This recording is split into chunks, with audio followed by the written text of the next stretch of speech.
Last ब्लॉगमध्येच मी म्हणाले, की मी Vande भारतने travel करून नागपूरमध्ये आले आणि वंदे भारतचं फूड मला बिलकुल नाही आवडलं आणि त्याच्यानंतर मग आम्ही घरी गेलो, छान फ्रेश झालो. मी थोडा आराम वगैरे केला, चहा वगैरे घेतला आणि मग संध्याकाळी आम्ही जिकडे फंक्शन होतं तिथे आलो.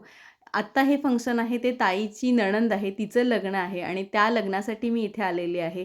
बरं मी आहे कोकणातली, म्हणजेच मी म्हणा किंवा माझ्या सासरकडचे आम्ही दोघं पण कोकणातले आहोत. त्याच्यामुळे आमच्या रूढी परंपरा थोड्याशा वेगळ्या आहेत किंवा लग्नाच्या पद्धती किंवा इतर सगळं काही थोडंसं वेगळं आहे आणि नागपूर साईडला थोडंसं वेगळं पडतं. त्याच्यामुळे आज यांच्याकडे आहे श्रीमंती, त्याच्यानंतर एंगेजमेंट आहे आणि एंगेजमेंटला इकडे मला वाटतं साक्षगंध असं म्हणतात, जे आपण मराठीमध्ये साखरपुडा वगैरे म्हणतो.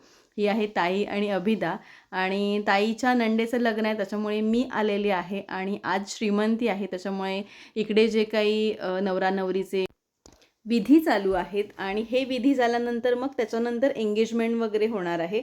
बरं हे श्रीमंती वगैरे मला काही माहीत नाही, कारण ताईच्या लग्नामध्ये मला काही आठवत पण नाही. त्यावेळेला सगळे हे फंक्शन्स वगैरे झाले होते, पण ते खूप पटापट आणि त्याला खूप वर्ष पण गेली, त्याच्यामुळे मला काही असं आठवत नाही आहे. पण छान आम्ही सगळे फंक्शन्स मी बघून घेतले. परत मला ते थोडेसे आठवत होते.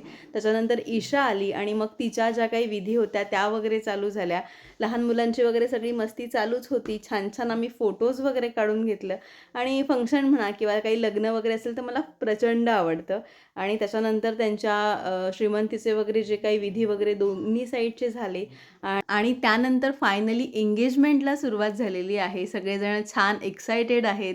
नवरा नवरी छान खूप खुश आहेत आणि दोघं पण सुंदर दिसत आहेत. त्याच्यामुळे छान आम्ही एंगेजमेंट त्यांची बघितली. छान छान सगळ्यांनी फोटोशूट वगैरे केलं आणि त्याच्यानंतर ही सगळ्यांमध्ये स्पेशल मुमेंट असते. त्याच्यानंतर त्यांनी छान छान फोटोज वगैरे काढले.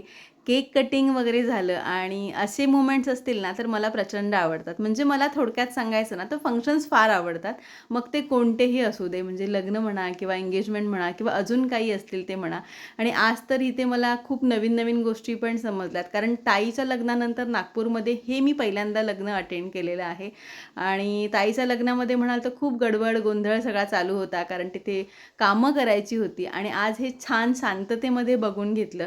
बरं आज ही ईशाची छान एंगेजमेंट वगैरे झाली, त्याच्यानंतर त्यांच्या इथे पंगत लागते आणि मग नवरीकडचे लोक अगदी प्रेमाने छान आनंदाने नवराकडच्या लोकांना वाढतात वगैरे आणि त्याच्यानंतर पण छोट्या मोठ्या त्यांच्या ज्या काही विधी असतात त्या होताच. म्हणजेच ते जेवण वगैरे झाल्यानंतर मग दुधाने पाण्याने वगैरे हात धुवून घेतात आणि आज मला खूप छान वाटलं, कारण खूप नवीन पद्धती बघायला मिळाल्या.